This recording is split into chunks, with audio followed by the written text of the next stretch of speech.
নমস্কার বন্ধুরা, paper and colours চ্যানেলে আপনাদের সবাইকে স্বাগত। আমি পৌলমী। কিছুদিন আগেই আমি পরীক্ষার খাতা সাজিয়ে লেখার দুর্দান্ত কিছু টিপস নিয়ে একটি ভিডিও দিয়েছিলাম এবং সেখানে কিছুজন আমাকে কমেন্ট করেছেন ম্যাথ মানে অঙ্ক বা সাদা খাতায় হাতের লেখা সুন্দর করবার উপায়গুলি নিয়ে ভিডিও দিতে। তাই আজকে সেই নিয়েই ভিডিও, সাদা পাতায় বাংলা হাতের লেখা সুন্দর করার উপায়। মাধ্যমিক উচ্চ মাধ্যমিকের খাতাগুলি সাদা পাতাই দেওয়া হয়, তাই মাধ্যমিক উচ্চ মাধ্যমিক পরীক্ষার্থীদের জন্য এই ভিডিওটি হেল্পফুল হবে। অনুরোধ রইল ভিডিওটি স্কিপ না করে পুরোটা দেখো এবং বন্ধুদের মধ্যে শেয়ার করে দাও। চলো তাহলে শুরু করা যাক। যেহেতু সাদা পাতায় বাংলা লেখা, তাই এক্ষেত্রে প্রধান সমস্যা যেটা হয় তা হলো লাইন বেঁকে যাওয়া। এর জন্য আমার 1 নম্বর পয়েন্ট, লাইন সোজা রাখার উপায়।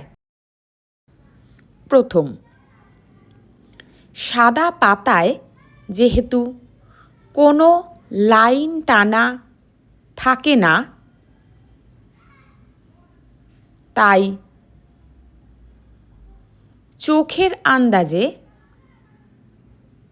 এক টানা সোজা লাইন কল্পনা করে লিখতে হবে। অর্থাৎ চোখের আন্দাজে একটা সোজা লাইন কল্পনা করে লেখা শুরু করতে হবে এবং সেটাকেই মেনটেন করতে হবে। দ্বিতীয়, এক্ষেত্রে খেয়াল রাখতে হবে লাইনের শুরুতে যে শব্দটি লিখেছ, লাইনের শেষের শব্দটিও যেন একই উচ্চতায় থাকে। তৃতীয়, এভাবে প্রতিটি লাইন যদি সোজা রাখা যায় মোটামুটি, তবে পাতার শেষে এসে দেখা যাবে লেখাটি দেখতে অত্যন্ত সুন্দর হয়েছে। এই ছিল লাইন সোজা রাখার উপায়। নেক্সট পয়েন্ট, বর্ণের আকার ঠিক রাখা। প্রথম, বাংলা বর্ণ বা অক্ষর, যুক্তাক্ষর শব্দগুলি সমান মাপে লেখা জরুরি, এতেই লেখা সুন্দর হয়। দ্বিতীয়, প্রতিটি শব্দ ও লাইনের মাঝে সম পরিমাণ জায়গা ছেড়ে লিখবে। অত্যধিক বেশিও নয়, অত্যধিক কমও নয়, প্রত্যেকটা লাইনকে সমান মাপে লিখবে।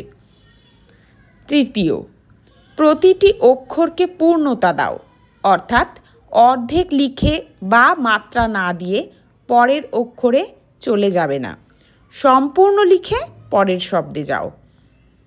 চতুর্থ, পরীক্ষাতে তাড়াতাড়ি লিখতেই হবে, এর জন্য ওপরের পয়েন্টগুলিকে অনুসরণ করে বাড়িতে অনুশীলন করাই হবে শ্রেষ্ঠ উপায়। কথায় আছে, practice makes a man perfect. 3 number point, কলম ধরার পদ্ধতি। প্রথম, কলম খুব চেপে ধরে লিখবে না, হালকা হাতে লেখো, এতে হাত ব্যথা হবে না, দীর্ঘক্ষণ লিখতে পারবে। এই কথাটা এর আগের ভিডিওতেও আমি দিয়েছিলাম, আবারও এই কথাটা এখানে উল্লেখ করলাম।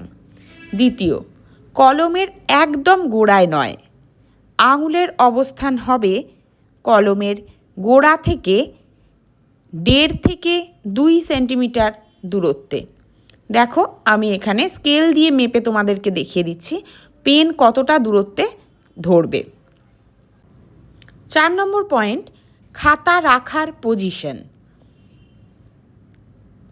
প্রথম, বেঞ্চে বা টেবিলে লেখার জন্য খাতা তোমার সোজাসুজি নয়, কোনাকুনি রেখে লেখো।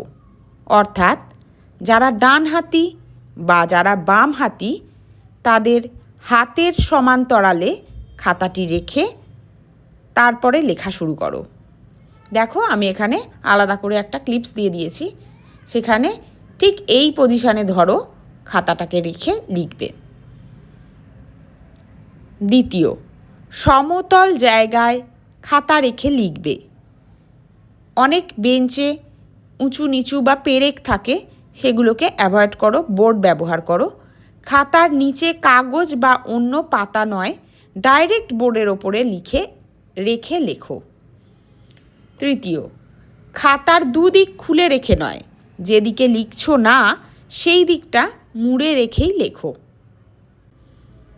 5 নম্বর পয়েন্ট, হাতের লেখা সুন্দর করার টিপস।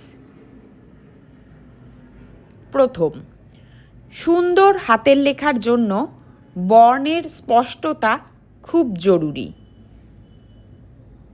দ্বিতীয়, মনোযোগের সাথে লাইন মেনটেন করে একই স্টাইলে স্বচ্ছন্দের সাথে লেখাতে পরিপাটি ভাব আসে।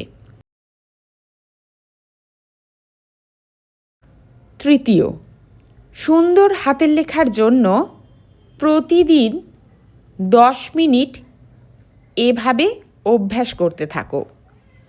10-15 দিনের মধ্যেই লেখা পরিষ্কার হয়ে যাবে।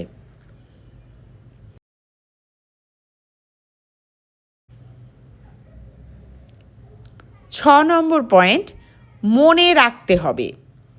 প্রথম, বেশি চাপ প্রয়োগ করে খাতায় লিখলে পরের পাতায় ছাপ পড়ে যাবে, এতে পরের পাতার লেখার সৌন্দর্য নষ্ট হবে। দ্বিতীয়, হিজিবিজি করে কাটা, বারবার একই পাতায় কাটা, মোছা এবং অনেকটা অংশ জুড়ে কাটা খাতার সৌন্দর্যকে নষ্ট করে। তৃতীয়, প্রথমেই মার্জিন টেনে লেখা শুরু করতে হবে, লুজ পেজেও মার্জিন টানতে হবে।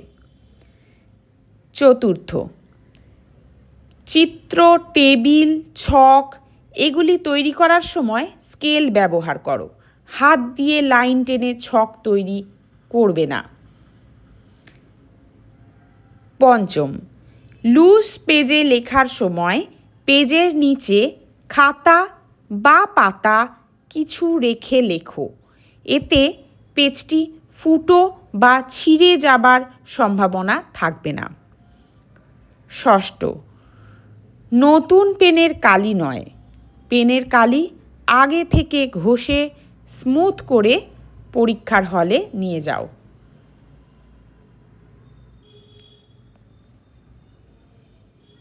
অষ্টম, শান্ত মনে মনোযোগের সাথে লিখবে, লেখা সুন্দর হবেই। ধন্যবাদ ভিডিওটি সম্পূর্ণ দেখার জন্য। ভিডিওটি কেমন লাগলো, তোমাদের হেল্পফুল হলো কি না কমেন্টের মাধ্যমে জানাও। তোমাদের কমেন্ট আমাকে আমার কাজে অনেক বেশি উৎসাহ জাগায়। ভিডিওটি ভালো লেগে থাকলে লাইক, শেয়ার এবং সাবস্ক্রাইব করতে ভুলো না। দেখা হবে পরবর্তী কোনো নতুন ভিডিও নিয়ে।